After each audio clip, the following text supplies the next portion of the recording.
So right now I am, let's see if I can get some familiar sights in this viewfinder here. So back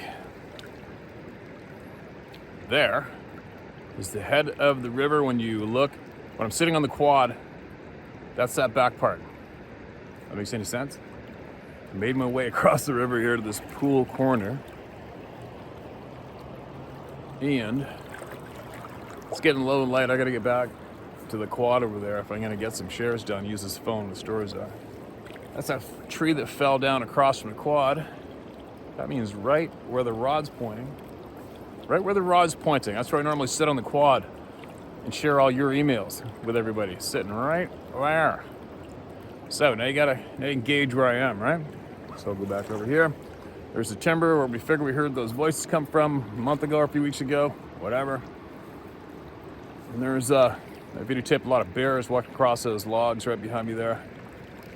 And right behind me here is where all those big bears were along that shoreline. And that other bear that's here right now, he's hanging out. I found where he was underneath that cedar tree right there. He laid underneath that one, that big one right there in the snow. He's around here somewhere. I don't know what he's eating, but he should probably go back to bed because there's not too much laying around, that's for sure. But I'm gonna go make my way over to, I gotta get across this river again. But look at this water. How freaking cool is that water? Okay? Is that delicious or what? So I barely got enough seeing light to get some shares out, but I'm gonna do it. I'm gonna head back across the river and get some emails shared, then I gotta get home, get some dinner. I mean, it's getting late in the day. I just whipped down here to see if I could get across the river to fish it properly. Whoa, which I can. So tomorrow morning I'm gonna get up early and I'm gonna go fish all this right in front of me here and get up on that side of this rapids. That's where I know the fish love to hang out. I'm gonna try all along here too, for sure. Now let's see if I can make it back across here without falling in and ruining this phone. I had to go straight downhill from this.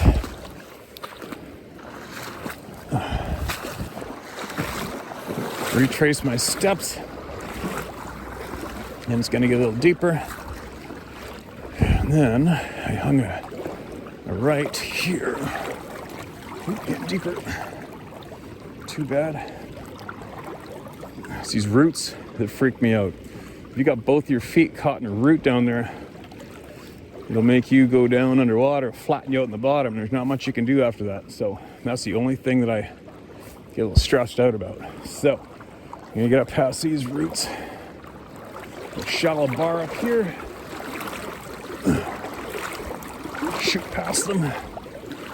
Past these roots. I'm gonna go downhill from here. It's shallow in this bar. I'm up out of a trough again. There's roots down there. You see that? I don't like those.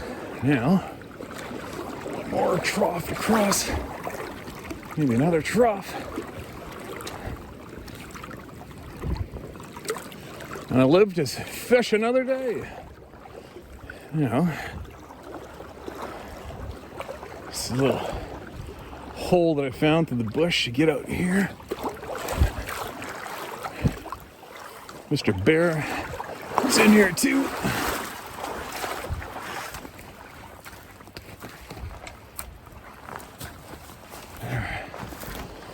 There's Mr. Bear. Rained on today, but he went down. He's been going down into the water there.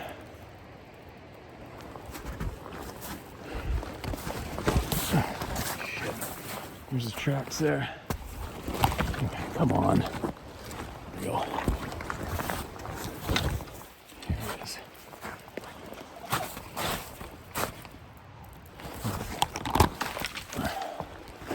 All right, made it. So I'll go over the quad. Whip the quad over to the other side again. And set up and see what we got. Check it out. Look at how low the river's actually gotten lower, even though it absolutely downpoured today, but I guess it was still cold enough up in the mountains to not really raise the water level up. That's pretty cool. Now, did he bring the readers?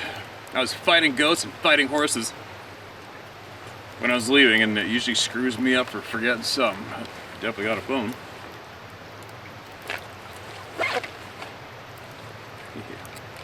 Bingo. Now you see where I was? So now this is the usual spot I film from when I come down here. That, what is that? That's probably about 150 yards that way is where I was just standing. I'm doing my thing. Now, that there so I don't break it. Let's see. What else we get going? Well, I still got enough. Well, I don't know. Shit, if it gets dark, it's dark. I can still read, right? Okay, so I'm guessing yesterday you guys heard that recording those campers. Wouldn't be too pleasant of a thing having a few beings like that coming up and tormenting you a bit in the forest. Obviously, they didn't want to hurt those boys because they would. But it's not a very fun thing to go through when you don't have a clue about what's really running around out there, right? Here we go. Let me get right into this. And start reading and start getting more voices heard. I think tomorrow morning I'm going to get up for first light and come down here, cross the river, go all the way up the river on the other side, and give it a go over there. See if I can get a steelhead in the morning. And maybe I'll make a video. Alright, this is titled, Sabe People. Hello again, Steve. My name is Ernest Zamora. I'd like to thank you up front for all you do for the people and the Sabe people. After you read my story, you mentioned footprints and anything else I could remember. So here it goes, what I forgot to say. As far as his head goes, I didn't see a cone head as others have witnessed and published. The air was still effing cold, 19 degrees below zero. I never smelled any pungent odor at all. When he turned around and walked away, all I could hear was heavy, heavy footfall as he walked away. No footprints because the ground was frozen solid. Remember, that was in the middle of winter. The other bit of truth I want to add, because you yourself bring it up yourself, I'd like to make a suggestion to further along enlighten for the people. I suggest to you and the people to watch a movie, Dark Legacy. Remember that I told you that I was deployed in Central America. Black Ops shit. It'll open your eyes. I was unplugged from the Matrix back then. Good luck in the woods and keep your head on a swivel. Stay alert, stay alive. If you ever travel to fabulous Las Vegas, Nevada, I'll cook you up. You and your party a good steak and ice cold beer. Ernest Zamora. Okay, Ernest, thanks for that, man. I have your email underneath here. In a subdivision. Which one was it? You're the U.S. Army combat veteran. My meeting came in the winter 2001, early December. My ex-wife and I just finished our last load. My ex-in-laws stuff into their house. Everything absolutely normal for a family moving in. At 2 a.m. I woke up because I needed to piss. After that I needed a smoke. Stopped out on the deck, cigarettes. I'm just whipping through this because obviously I've already read it. I'm gonna make sure I did. I noticed the bulb, what you're thinking. Alright. And what happened to him back then, he held it in one hand, cigarette, and the other, and told him that I wanted to do... Okay, hold on a minute. Sorry, you guys. As I watched, thinking this was a bear, the Sabe man stood up, immediately went into battle mode. I immediately went into battle mode. I grabbed the axe. Can't remember that part. Held in one hand, cigarette in the other, and told him that all I want to do is smoke my cigarette and not fight. But if I must fight, he may kill me in the end, but not before I would put that axe in between his ribs, just below his left armpit. Now, this might sound comical to you, but I was scared shitless. But as always, Army training kicked in and I held my fear in check. The Sabe man was an effing giant, and I mean a giant. He had to be taller than 10 feet, and I'm estimating his weight to be in excess of 1,000 pounds. Long black hair on his legs, arms, and back. Just like a human has hair on our bodies, but nowhere near as long. At the shoulders, he had to be 6 feet wide. And here's the creepy part. After telling him what I said, he looked down on me, smiled, and gave me a chin nod and turned around and casually walked back into the black forest. I was stunned in shock, finished my cigarette, shaking uncontrollably. This was at 2 a.m., 19 degrees below zero, almost at the Continental Divide. What prompted me to write you was the video you shared about Bobby Short's interview with Paul, the Cheyenne man. His description of what he killed is the same as my Sabe man. After that, I took this experience as a nod from the old man of the forest as a sign of respect. The mountains are theirs, the urban jungle is mine. It's a good trade. Alright, so that was the first email, you guys. Hopefully it rang a bell. Thanks for sending it in, man. Appreciate it. Appreciate the follow-up. Alright, let's get into a new one. Somebody who needs to be heard and hasn't. Mindspeak, Dead or Alive is this title. Hi Steve, you're doing a really great job and thank you so much for devoting so much of your precious time on this exercise. Oh, it's the same dog on our side of the river. You're doing a really great job and thank you so much for devoting so much of your precious time on this exercise. My name, which you can share, is Gordon, and I'm from Scotland. Always believe in the Bigfoot / Sabe, whatever you want to call them. Is that I've had similar, unusual Scottish equivalent experience with our own monster, Nessie. I've seen something unusual in Loch Ness 3 times at least. No great dinosaur-like creature thrashing about on the surface, no, just fast-moving streak and wake moving through the water at an estimated 45 miles per hour. That is freaking fast in water. I've got a couple boats that do 45 and that's fast enough for a sport boat. Fastest accepted creature for the loch would probably be a seal at 25 miles per hour, which can enter the loch from the sea up the River Ness. I used to watch Discovery Channel programs on Bigfoot, but became disillusioned with their commercialized predictability. Anyway, that's just a bit of crypto background. My story is about Mindspeak, but not with Sabe. You have to bear with me. My wife is from Thailand, and we spend several weeks visiting family there twice a year. It's a very spiritual and superstitious culture, and I've had several unexplainable experiences there. The one that I've struggled with the most until I stumbled across your channel is the following. I hope this may help others tie some apparently disconnected matters together, which seem to relate to the Sabe. So, the shortened version. My father-in-law was working on his farm as usual one day in the south of Thailand. Suddenly, a large snake dropped out of a tree nearby, and the dogs, they kept about 10 of them on that farm, mainly for security, erupted in alarm, barking and ready to attack. They would die to save the family. My father-in-law killed the snake as they can be a danger and told no one about it. Shortly afterwards, he fell into a bad health and became crippled down the left side. No medication would help, and after some months, desperately sought help from the local head monk, a well-respected local leader of all spiritual matters. The monk immediately knew that he had killed the snake, and not only how, beaten on the left side, but also where he dumped the body. My father-in-law had told no one. The monk said he knew because he had spoken with the snake's spirit. The snake was really angry. He was just traveling along his usual way and accidentally fell out of the tree, so he wanted to inflict the same injury on my father-in-law. After some offerings and prayers of forgiveness, my father-in-law's health improved back to normal. I could never reconcile such apparent absurdness until I heard about Mindspeak on your channel.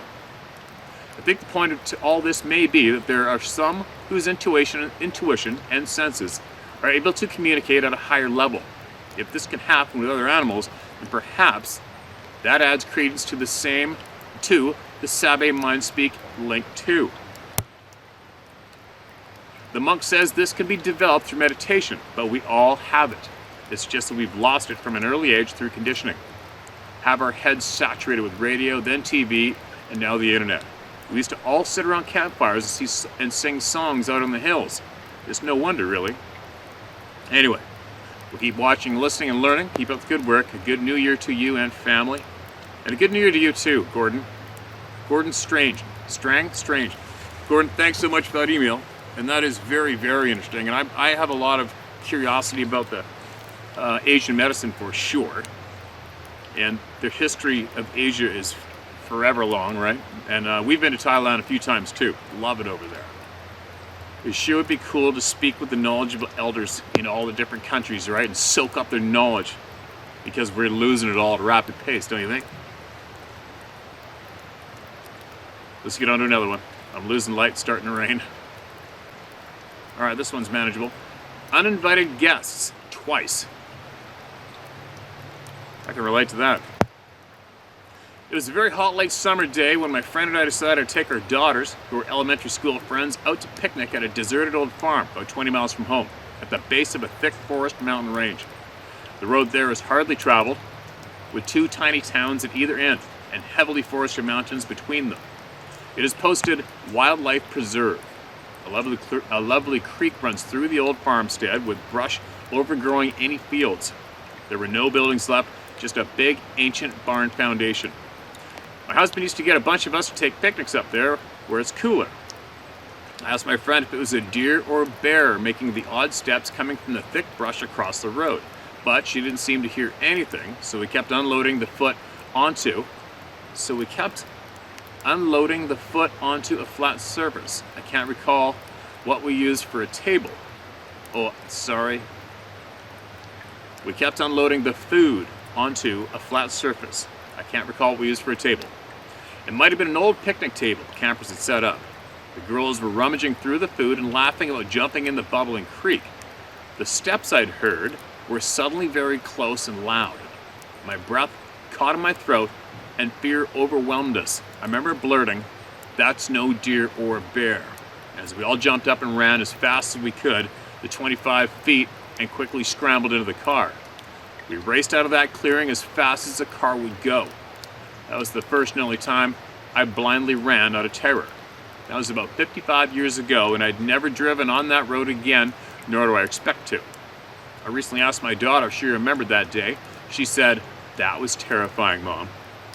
Then added that she was pretty sure she saw something big and dark scoop behind some thick brush. The others don't remember. By the way, that was quite close to the Never Sink area where another was seen and reported. You read that adventure. Back in the early 60s, we lived in the backwoods of the Catskill Mountains just south of the Adirondack Mountains in New York. My husband was a trucker and was out west delivering some product this winter night. In those days, there was no radio or TV reception up where we lived, so we weren't caught up in any news. This particular night, I was reading a Hemingway novel next to the wood stove while my new baby was sleeping in her basket next to me, and the dog was curled up on my feet. Our old house is at the foot of an immense mountain on a side road. It was quite spread out area with just a few older neighbors. Very suddenly, the front door exploded open. The dog leapt snarling at the doorway, and my eyes saw a huge, hairy, dark thing filling that space. But just as suddenly, it was gone. So I thought it was my imagination as I just got up and shut and locked the front door. The dog skulked back to his place by my chair. The following day, I went to our little general store in the town and asked if we'd had some strong wind last night or any weird weather. "Nope," shrugged the folks. I did tell my closest friend what I thought I'd seen at my door. Remember, at that time, no one knew anything about Sasquatch, Bigfoot, or Savvy up in these mountains. No TV reports here. I'd not gotten that, but chalked it up I had not forgotten that, but chalked it up to my imagination until your info channel. The incident is as vivid as it happened yesterday, something I couldn't forget ever. So now I do know what caused it, and thanks to your reading, I know they can disappear quickly when needed. Most of my free time and several jobs involved riding horses, and I've spent much time riding my own through many years, 82 of them. So I know how attached a human horse can become, and I know how deep the loss can go. They've never stopped missing my favorite yet. P.S. Yours reminds me of him. In spite of my years, I'm still very active, and if my horse was still alive, we'd be busy. The cooler weather being our favorite for trail riding, although now I avoid heavy forest. P.S. My favorite lived here for over 20 years, and my vet knew him and said he was almost 50 years old. Holy shit! But looked and acted like a youngster. A great spirit. He was loyal, protective, and even territorial. Well, carry on, Steve. Good job, man. We all appreciate your political view. All right. Grace, thank you so much for that email. I think that would absolutely scare the living shit out of anybody. The door winging open, and one of those things is standing there, and especially if you didn't ever hear about them or knew what they were. I'll never, ever, ever forget laying on that couch, old nasty couch, in the cabin, and that wall getting hammered on above my head at the top of the wall from the bush side of the house, and it shook the wood stove. I'll never forget that. I couldn't imagine laying there and having that door flung open and then standing there looking at one of those people, one of those beings, whatever you want to call them. It wouldn't be fun. Man, these are so many.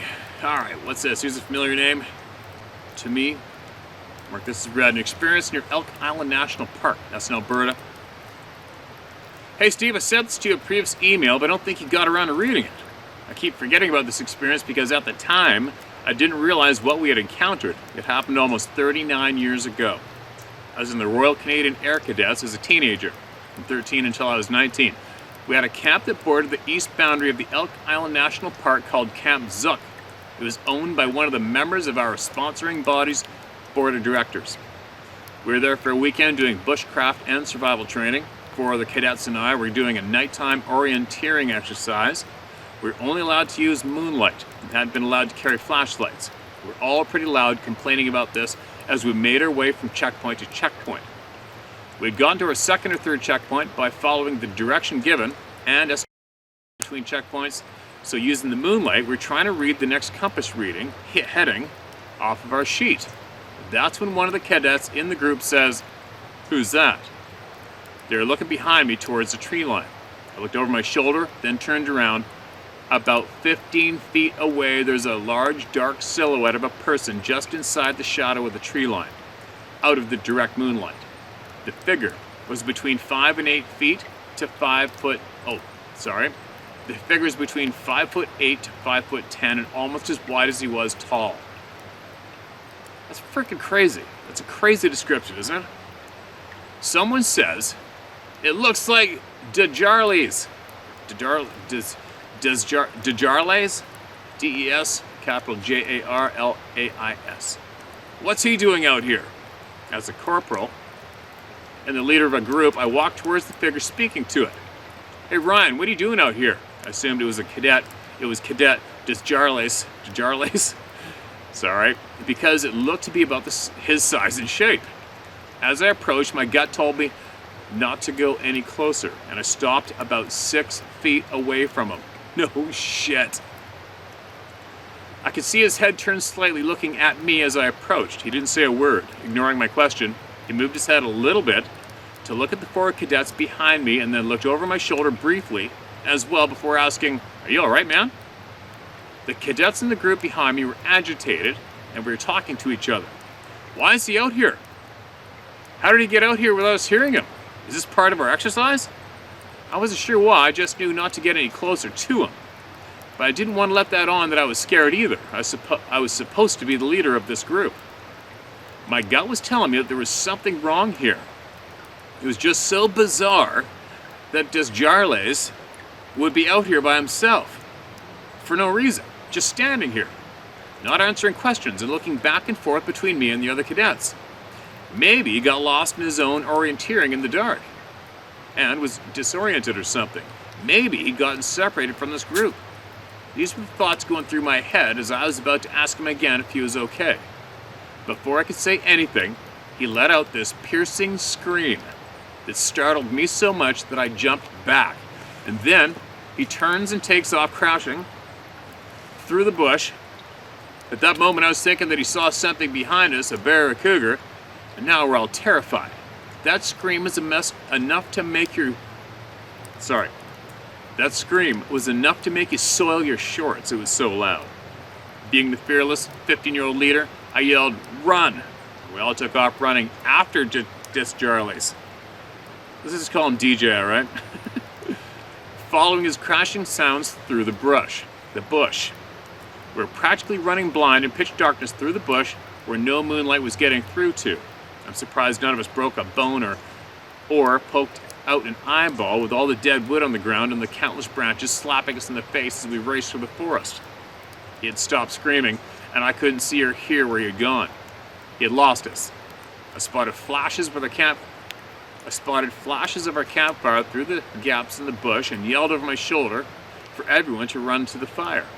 When we broke out of the bush into the camp clearing, I spotted DJ sitting on a log in a red and black woods shirt, roasting a hot dog on the fire as he conversed with the cadet sitting next to him. I stomped up to him yelling, "What the F was that about?" Screaming like a maniac and taking off like that. He scared the shit out of us. We could have broken a leg or lost an eye. The only answer I got was a look of stunned surprise. Other cadets around the fire came to his defense, saying they had been there the whole time. He hadn't gone anywhere. Bullshit, I yelled at them. Then I turned back to DJ and yelled, "Don't you ever do that again."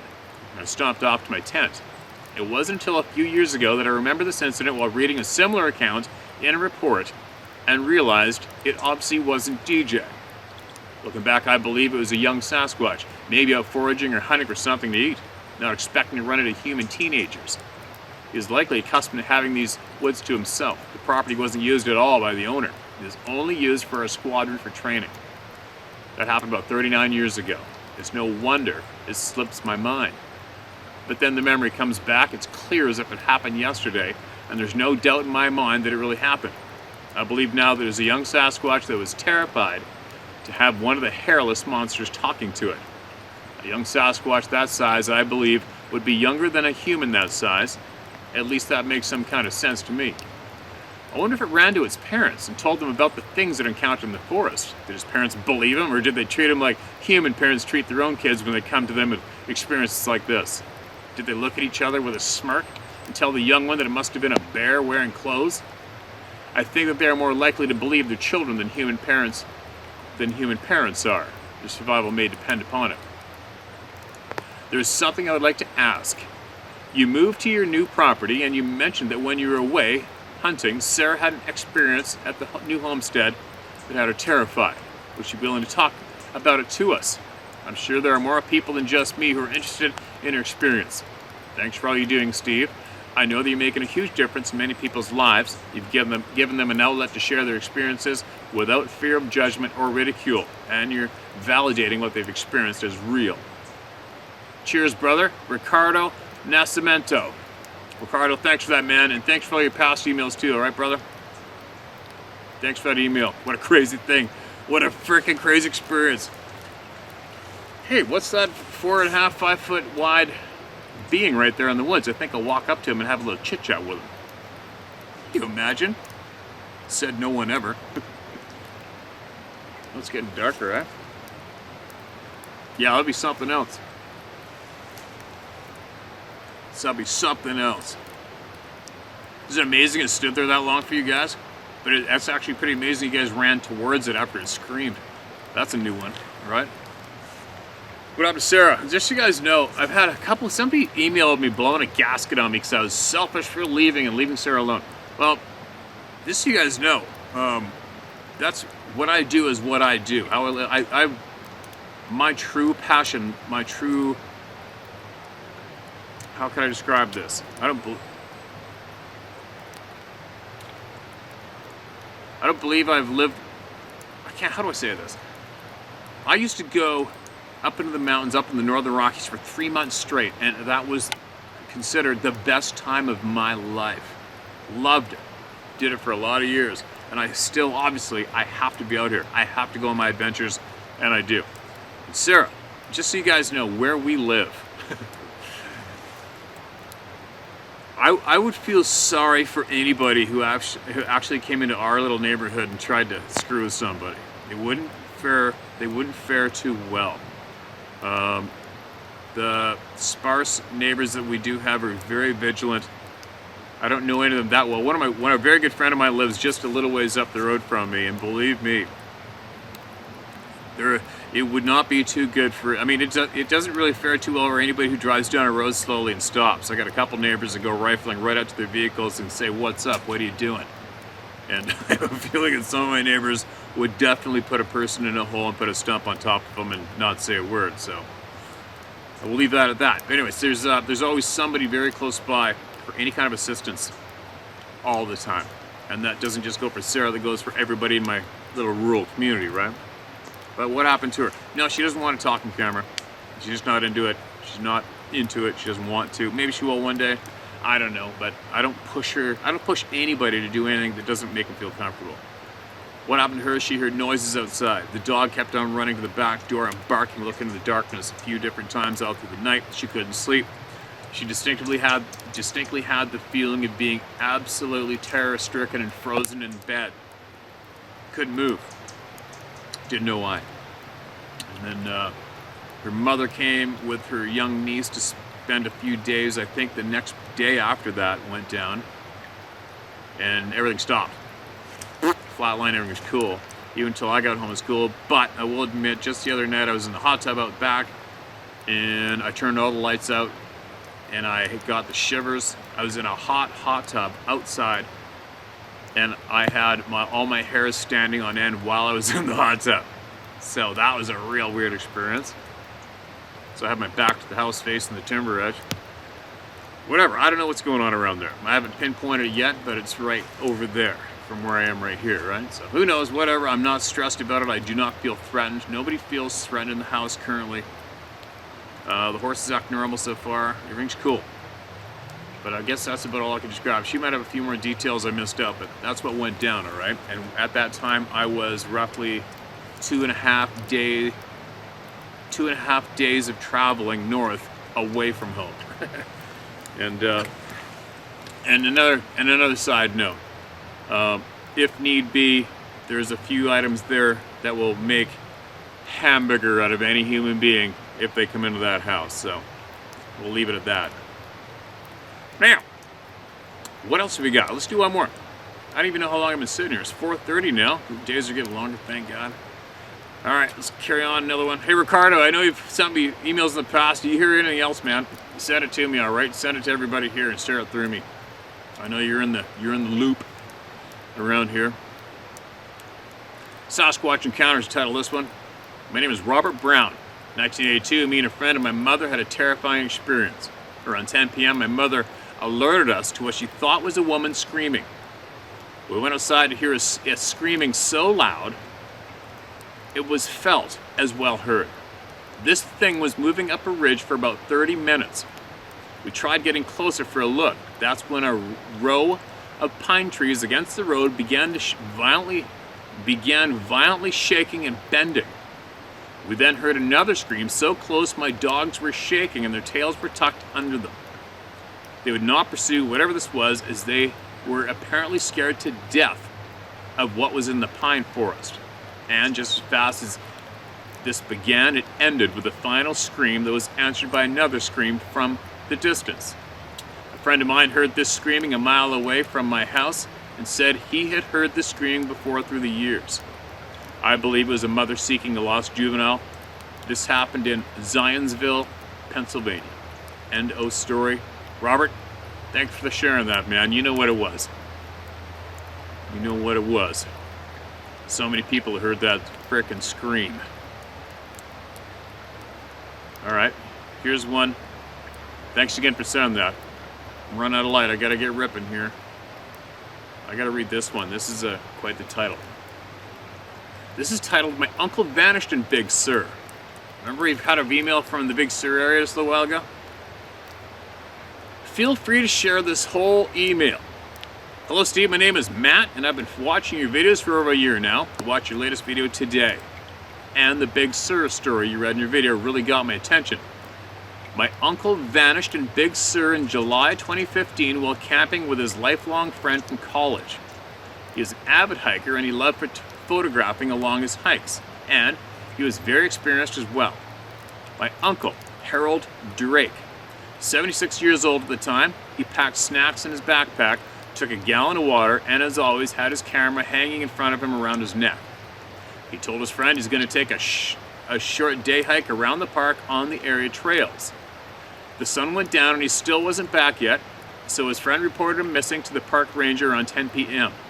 We started searching for him immediately. After 2 weeks to follow, my brothers, cousins, and I, as well as other family members and friends, all helped in the search. Monterey County Sheriff's Department, Search and Rescue, Police, and Park Rangers led the efforts. 3 helicopters, hundreds of people. Search dogs searched for any trace of him for 2 weeks, and nothing at all was ever found. I have never had a Sasquatch experience myself, but I do believe they exist, and the fact that other people in the same area within a few years before that day had gone missing as well. I've had this feeling in my gut since, a feeling like something took him. Something like aliens or a creature of some kind. For religious reasons, my family was totally against my idea of hiring a medium to help out what happened to him, so it didn't happen. It has bugged the shit out of me ever since. I believe it could have helped in some way. Thank you for the hard work you put in your channel as well as sharing everyone's stories. This world needs more people like you to bring out our truth and bring sense to confused minds. Never stop. Sincerely, Matt Nance. N-A-N-C-E, Nance, or Nancy, probably Nance.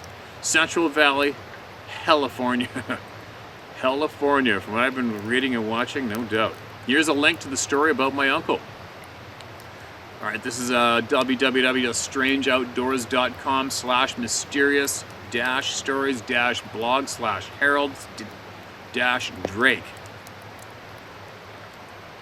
And then it ends with, F Joe Biden, let's go Brandon, overthrow Trudeau. I got your back. Okay, man, thanks for that email. I got your back too. I'm gonna text Dave Pilatus about that. I'm gonna text him that name as soon as I get in service here, and I'll see what he replies back to me. I'll bet he knows about it, especially if there's a few people missing there, right? All right, let's do another one. Oh, hold on. I better check how long it is before I dive into it. Yeah, I can do this, I think. Mark it as red. My very first encounter some 30 years ago. A school buddy, Tony, and I were up in the bracket drainage in sorry. All right, so he's hiding the zone. That's fine. I get it. So we're up in the drainage in such and such county, Washington, looking for shed deer antlers early summer in the early 1990s. We're in the early 20s. That morning, we had searched a few hillsides with no success. As we're heading out early afternoon, I stopped at one last spot and wanted to check out. We parked on the dirt road along a ridge, and Tony decided he'd climb up the hill while I decided to go down the hill to poke around. We agreed to meet back at my truck in exactly 1 hour. I'd gone down the hill maybe 200 yards, 10 to 15 minutes, when I noticed everything got disturbingly quiet. No birds singing, no squirrels chirping. It was an eerie feeling. I got the sense I was being watched. So much so that the hair on my arm stood up straight, and I drew my pistol and had it in my hand. I scanned all around and didn't notice anything out of the ordinary, but I was afraid of something I couldn't see or detect, and I just wanted to get the hell out of there. I then realized there was a low-sounding buzzing noise, or hum. This sounded like it was reverberating from the earth. The pitch and the loudness of it did not change the entire time. I started hastily making my way back up the hill with a feeling of dread, constantly scanning around and especially behind me down the hill. I popped out on the road at my truck, and to my surprise, Tony was standing there waiting for me. Before I even said anything, he said, "Dude, let's get the hell out of here." I unlocked the doors and we jumped in and took off. As we were leaving the area, it occurred to me that he had the same being watched, eerie, leave now or you might die feeling. We were several hundred yards apart, so I don't know how that could have been a coincidence. I've been recreating in the woods for 40 plus years, and although I've had a handful of instances when I felt somebody was watching me, that was the only time I truly felt my life was in danger if I didn't get out of the area pronto. Sasquatch related? Who knows? But I have since had many more encounters and an actual sighting with my dad that I sent in to you, Tom Fish Jr. Okay, thanks, man. Thank you for that share. And you know as well as I do, Tom, that feeling of dread has been reported into us almost with every single email. Damn near anyway, right? Almost. All right.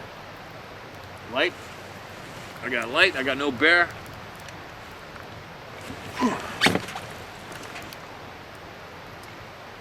Unless you guys seen a bear back there behind me. Fog's dropping, looking nice and creepy. Might as well keep going, right? Hey Steve, really liking your new place and ready for some steelhead videos? Let's go. Just use JBC for my name. Mom would disown me if she knew I was putting her stories out on the internet. This one could be related or not, but it is strange. She told me this happened when she was a teen and living on the Alabama-Florida line.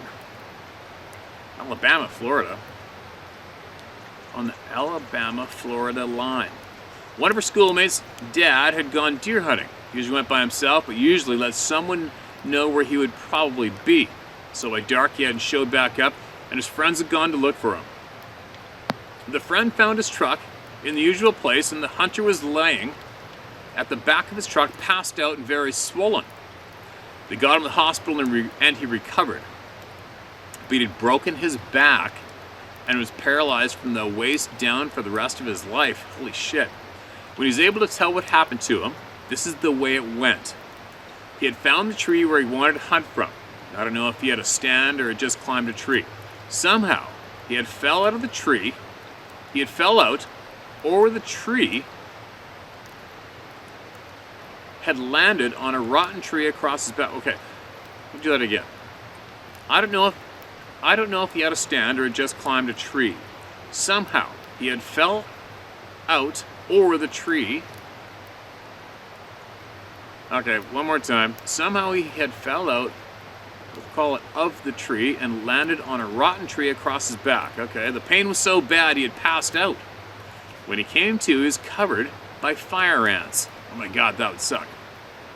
He'd try to move and the back pain was so bad he would just pass out again. He doesn't remember how many times he did the passing out thing, but he does know that when he would scream out in pain, he knew there was no way he had drug or walked the half-mile back to his truck. Later the next day, his friend had gone to where he had been hunting and looked around to retrieve his rifle. The friend found the rifle and could see where he had been lying on the ground and how the ground and the rotten tree had been clawed at by him trying to move. He said that the trees had all shed their leaves and there was no sign of drag marks on them. So, the conclusion was something had carried him out of the woods. They had never found out who or what had helped him. I can say I found this very interesting. I wonder, is it possible that Sabe helped him? Are there any other stories out there of Sabe helping someone? Thanks, Steve, for you doing for us, and I'll keep listening to Mom. JBC. Okay, man. Yeah, there is lots of incidents of these things helping people for sure. One that stands out as soon as you read that one, I'm sure many of you have heard this one too. I don't remember where I read it. I read it though, I know that. It was about somebody, another hiker fell, broke their leg, and were screwed because they were way off the main trail in the middle of nowhere, and a female Sasquatch scooped him up, carried him like a child, and carried him up the side of the mountain through the timber and placed him on the trail where I guess it knew other people would be walking along. And he said that as he laid there, other hikers come walking up and started tending to him, and he glanced over and he could see two of them standing there watching, and then they turned around and left. That's one incident that I do recall reading myself. And I know there's been a bunch of other ones too. I know of a native story I read of a native man who had his skiff on the shoreline of the mouth of the river, I think. And he had filled it with fish. I think they were gill nut, and filled it with fish by himself. And the tide had gone out, and his boat was too heavy to move by himself, and he's struggling. And then he went somewhere to see if he could find somebody to give him a hand, and he came back. The boat was pushed into the water. 2 or 3 salmon were gone as payment, and there was huge 18-inch footprints going back up the beach into the timber. Go figure, right? So yeah, there is a lot of experiences of people being assisted by these things. And we heard about the guy with the mountain lions about to pounce on him. That thing grabbed the mountain lion and busted its back and chucked it. What else? There's a bunch out there. So yeah, they have helped people for sure, without a doubt. And I still got a bit of light, and I can be late because I don't have service. Isn't that handy? All right. Let's see if this one's short enough. This one's one more short one, all right? And then I'll go home and get in trouble. Another possible piece of the puzzle. Precursor to help with reading this email. In China, internal energy is called qi or chi, and it's pronounced chi. So it's Q-I or C-H-I. Hi Steve, longtime follower of your channel, and just want to say thanks for all you're doing to help change the world. Thanks for the kind words. I recently watched one of your videos in which a viewer stated that he was a Qi Gong practitioner, and that the witness who claimed to have seen the Sabe with a ball of light between its hands could possibly be explained as something similar to internal energy training, where a ball of energy, chi, is developed between the hands. This ball of energy can be used offensively and projected at someone or something, or it can be used for healing, as done by many energy healing practitioners. One can easily find these days. I actually had one of these energy balls projected between my shoulder blades to dislodge some stuck energy, and was thoroughly shocked hours later when I found out that the teacher hadn't actually hit me with the palm of his hand, and in fact was standing about 6 feet away at the time. I was sitting cross-legged on the ground in meditation when this happened, and the force of the blow actually knocked my upper torso forward about a foot. I also am a Qi Gong practitioner, strictly medical, and during my training, one of the things I was taught is that when a person looks at someone or something, there's an energy connection instantly between the object and the viewer's eyes. This, I think, explains why Sabai instantly knows when someone is looking at it either directly or through a scope. Fun part. One of the things I was taught is if you're in a car and you think a police officer is watching you, then you form your hand into a knife and make a cutting motion 3 times in front of your solar plexus while saying or thinking, cut, cut, cut. This will hopefully disconnect the energy connection between you and the officer watching, and his attention will be diverted elsewhere. Keep up the good work. Jim Osborne. Yes, you can use my name. Okay, that's an interesting, fun one, Jim. Thanks a lot. I can't say I've ever had a police officer staring me down or been too worried about it.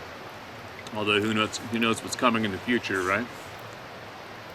The Qi, the Asian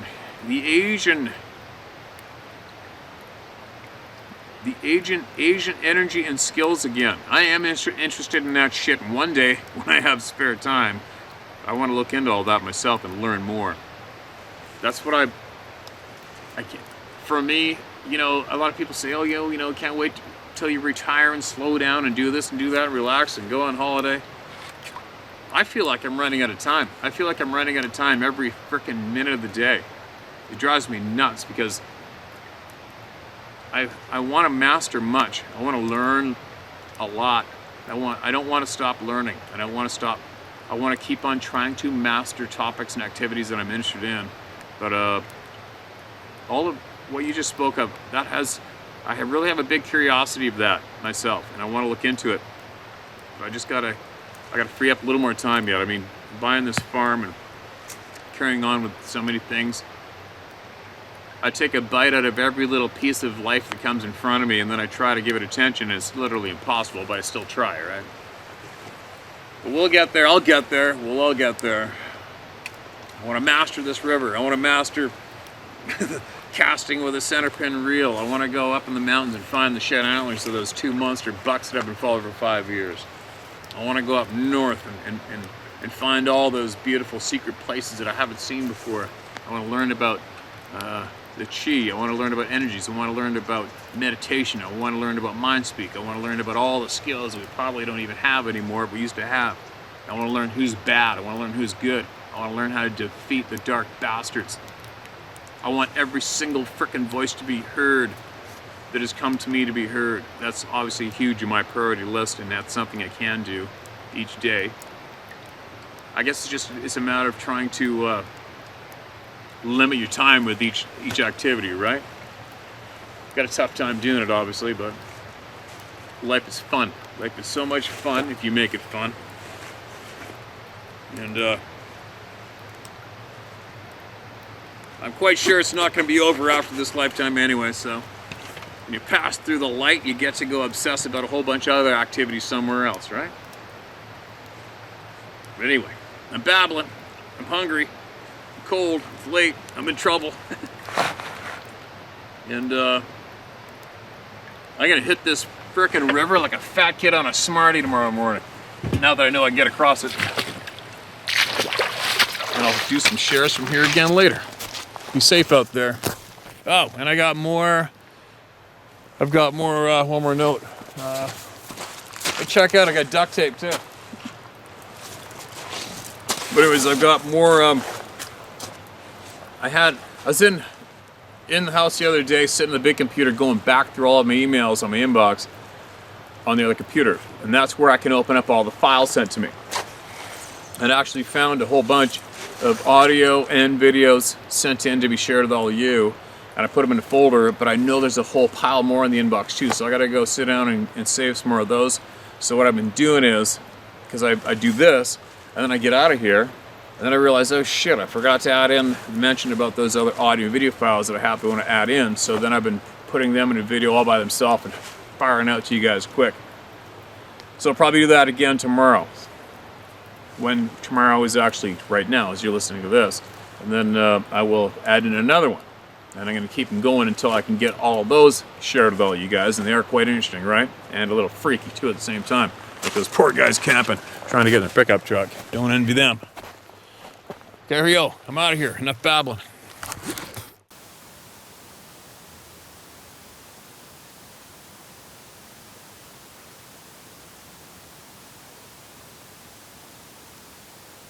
What a fucking crazy place to be, man. Oh.